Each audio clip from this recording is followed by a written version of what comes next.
What's going on, and welcome back to another horror movie review. I'm Josh from Off Brand Horror. Today's movie that we are going to be talking about is going to be The Strangers. Here's a quick synopsis of it. Lock the door. Pretend you're safe. After returning from a wedding reception, a couple staying in an isolated vacation house receive a knock on the door in the mid-hours of the night. What ensues is a violent invasion by three strangers, their faces hidden behind masks. The couple find themselves in a violent struggle in which they go beyond what either of them thought capable in order to survive. This was a great movie, and it's a great horror movie, which is hard to find a horror movie, for me anyway, that's actually scary. This movie was scary because it's so plausible. In fact, I think it was based on like a true story, if not like multiple true stories or something. You know how movies do, based on a true story and like one thing happened in the movie. But still, this was a good scary movie. It was very simple, to the point. It's a home invasion. Freaking when they ask them why, they say because you were home. Dude, that's terrifying. That's what made Halloween so great with Michael Myers, because before they got into all the weird stuff, like the original movie, it was just a psycho. It was just a killer. That could happen, dude. There's a fun in watching campy movies, and then there's really bad horror movies, and then there's really good, like, creepy, supernatural type horror movies, but movies like this are just terrible. But I'm not gonna lie to you guys, I glanced at the reviews whenever I was logging this on Letterboxd. I try not to look at the reviews if I know I'm gonna do a video so I can react to them in real time, right? I was so upset because the first couple reviews I saw were low ratings and some of the dumbest complaints I've ever seen. Let's get to the Letterboxd reviews here. Let's get to them. Actually, immediately, this one mentions Glenn Howerton. Doesn't matter what the rest of it says.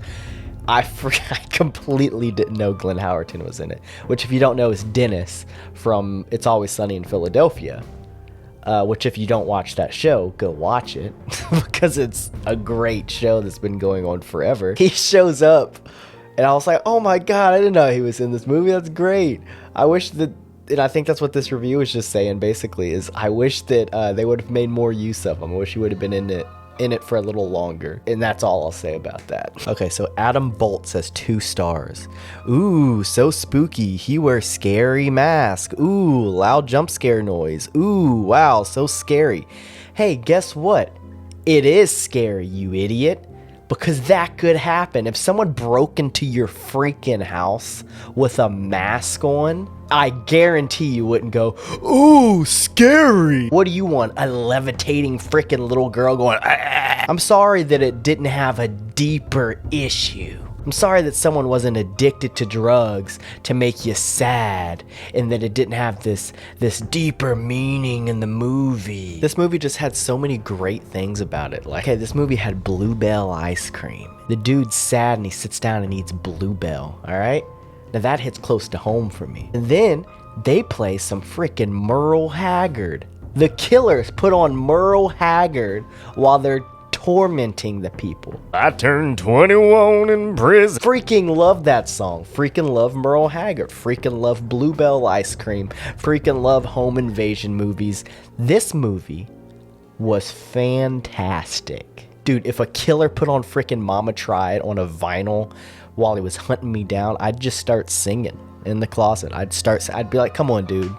You and me, let's freaking, can we just sit down, pour a couple drinks, eat some Bluebell ice cream, and listen to Merle together? We've got a lot in common. I don't think you realize this. Let's work through this together. Kat says 3 stars. There isn't something new here. No interesting plot twists or anything else. Only not knowing who the killers are. I can't read. What am I doing? I'm trying to do videos. I can't even freaking read, dude. Look, you reviewed this and watched it for the first time May 22nd, 2023. Movie was made in 2008. Was a little more original back then. Maybe. Maybe. I don't know. Maybe it wasn't. But dude, this person, Cherry says 1.5 stars. Y'all, I get how there was a lot of suspense and that was cool, but this was so boring. Don't have an attention span. Cherry goes on to say, P.S. I just looked at the poster and realized she was wearing bootcut jeans. How are you gonna get murdered in bootcut jeans? Hey, guess what, Cherry?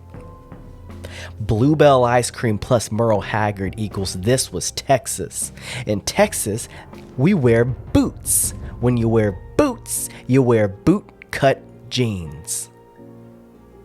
And I would just like to say some people did like it. Caitlin says 4 stars. How did this movie do such a perfect job of capturing the way my nightmares feel? I'm literally never recovering from this. I mean, just most people's complaint is just like, there were no twists. That's what makes it scary. What are you not understanding that that's what makes it freaking scary, dude? There was no motive. This was 3 psychos in masks break into your house. What's scarier? And I turned 21 in prison doing life without parole. We're just chilling now. We're hanging out. How are you? Anyways, we'll catch you next time for another horror movie review. So I'm editing the video and I realized that I didn't actually put my rating in it. I got carried away singing Merle Haggard. I would rate The Strangers 4 stars.